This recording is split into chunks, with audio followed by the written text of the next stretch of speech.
देखिए, फेस्टिवल की सीरीज में आज हम पढ़ेंगे इस्लाम के त्यौहार। हमने क्या क्या पढ़ लिया? हमने सिंधी के त्यौहार पढ़ लिए, ईसाइयों के त्यौहार पढ़ लिए, सिख के त्यौहार पढ़ लिए और जैन के त्यौहार पढ़ लिए। तो आज हम बात करेंगे इस्लाम के त्यौहार कौन कौन से होते हैं, उनके इस्लाम के महीने कौन कौन से हैं। ठीक है, तो इनसे पहले अगर बात करें तो एक बार इस पर नज़र डाल लेते हैं। जैसे ये लिख रहा है यहूदी, ईसाई और इस्लाम, इन तीनों की क्या विशेषता है। देखो, ये तीनों मानते हैं कि भगवान का कोई रूप नहीं होता, मतलब ये मूर्ति पूजा का विरोध करते हैं।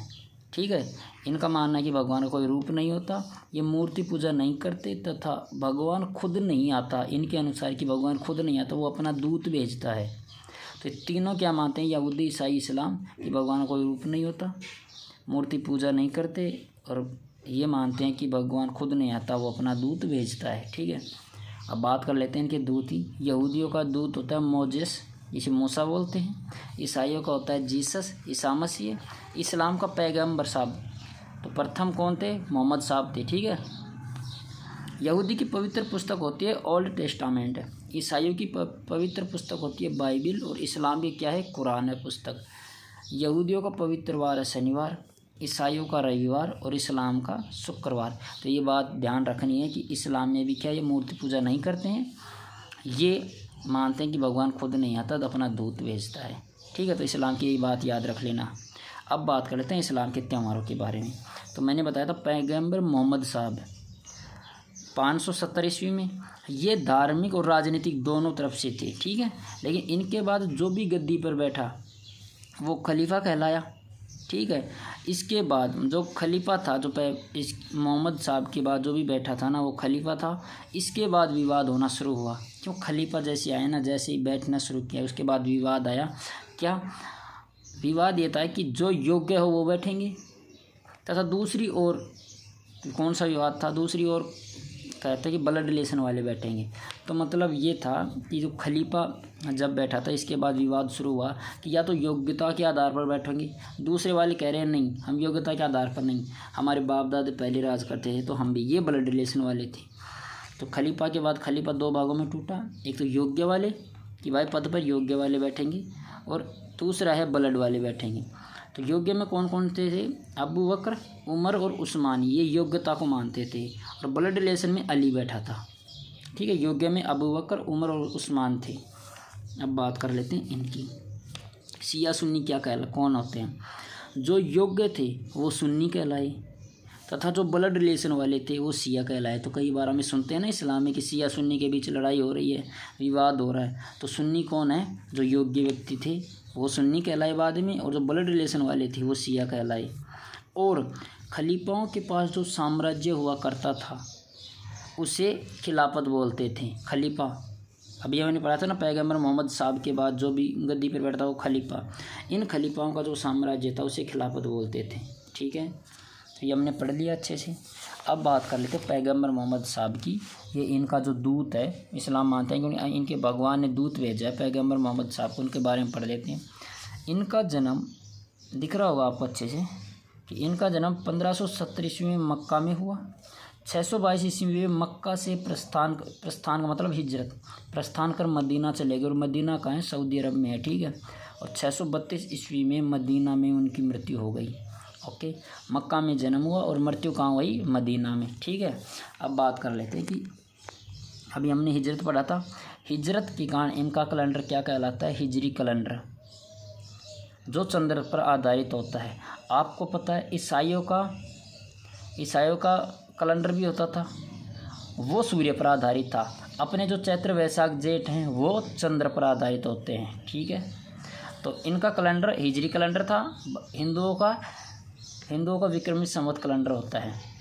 ठीक है, और ईसाइयों का ग्रिगोरियन था शायद, हाँ ग्रिगोरियन कैलेंडर होता है। तो ठीक है, तो याद रख लेना कि जो इस्लाम का कैलेंडर होता है ना वो हिजरी कैलेंडर कहलाता है, हिजरत के कारण। और ये भी अपने चैत्र वैशाख जेठ की तरह, अपने वाले विक्रमी संवत की तरह चंद्र पर आधारित होते हैं। लेकिन आपको पता हो तो अपना वाला जो विक्रमी संवत में जो महीने आते हैं ना वो अधिक मास आते हैं। कई बार सुना होगा आपने कि 2 बार 11 है, 2 बार 14 है, 2 बार तृतीया आ गई, तो 2 बार आते हैं तो वो अधिक मास कहलाता है।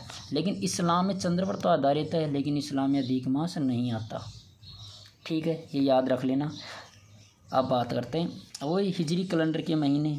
अपने भी 12 थे, ईसाइयों के भी 12 थे। ईसाइयों के क्या है, जनवरी फरवरी मार्च दिसंबर तक। अपना क्या, चैत्र वैशाख जेठ साढ़ सावन हिंदुओं के। और हिजरी कैलेंडर वालों की क्या है, मुहर्रम से जिलहिज के बारे में। तो एक बार बात कर लेते हैं इनके 12 महीनों के बारे में। फर्स्ट है मुहर्रम, ये दुख वाला मुहर्रम है। फिर सफ़र, रबी उल अव्वल, रबी उस सानी सेकंड, जमात उल अव्वल फर्स्ट, जमात उस सानी सेकंड।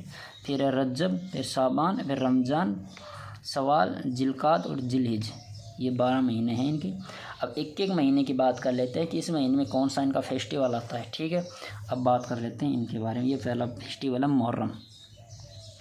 मुहर्रम 10 तारीख को मनाते हैं, किसकी याद में, हुसैन साहब की याद में।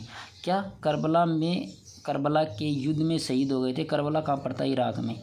तो ये मुहर्रम हुसैन साहब की मृत्यु के, जब देखो नीचे लिख रखा है कि हुसैन की याद में ताजिए अर्थी निकाली जाती है, कब, मुहर्रम के दिन।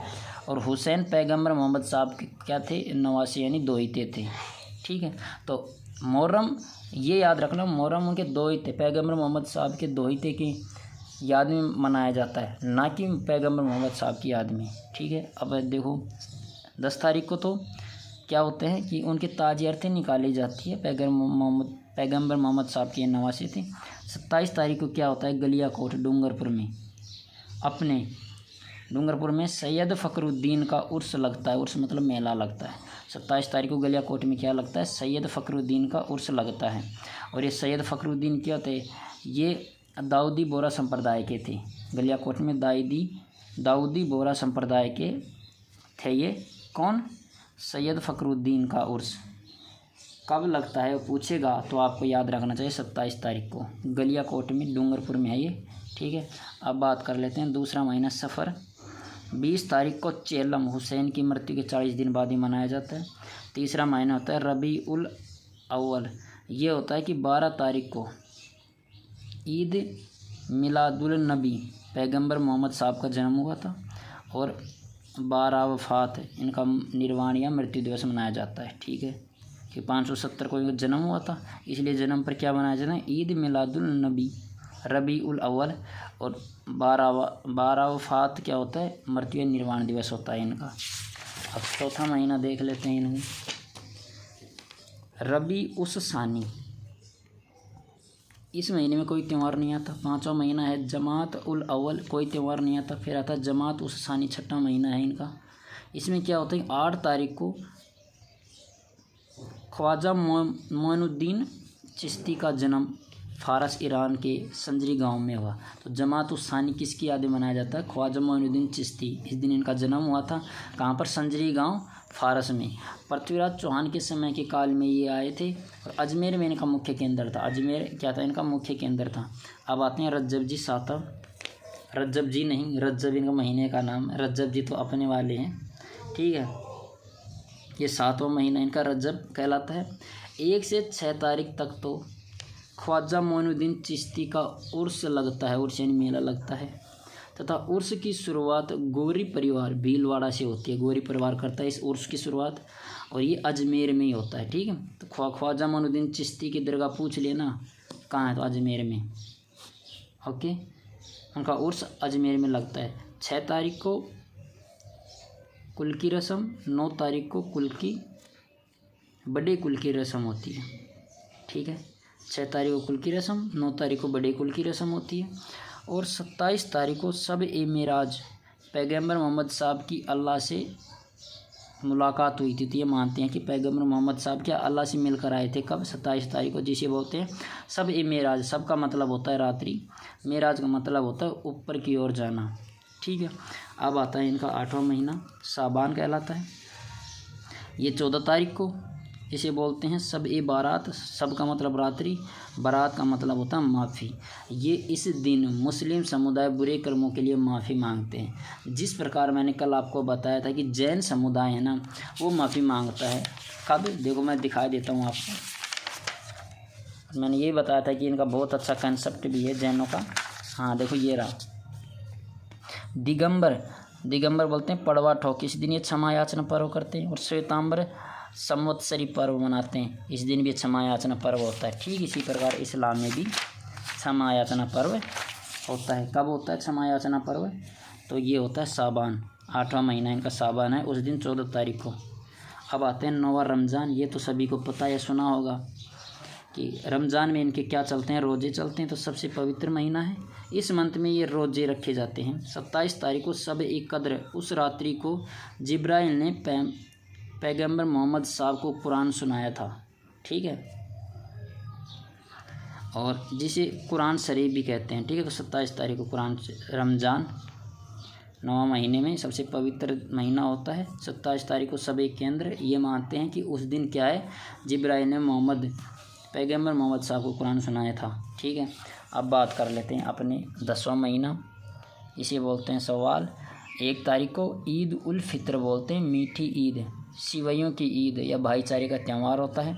11 होता है जिलकाद, कोई त्यौहार नहीं होता है। तीन महीने आ गए, जिलकाद कोई त्यौहार नहीं होता। रबी उस सानी, इस महीने में कोई त्यौहार नहीं होता। जमात उल अव्वल, कोई त्यौहार नहीं होता। ठीक है, 3 महीने में कोई त्यौहार नहीं है।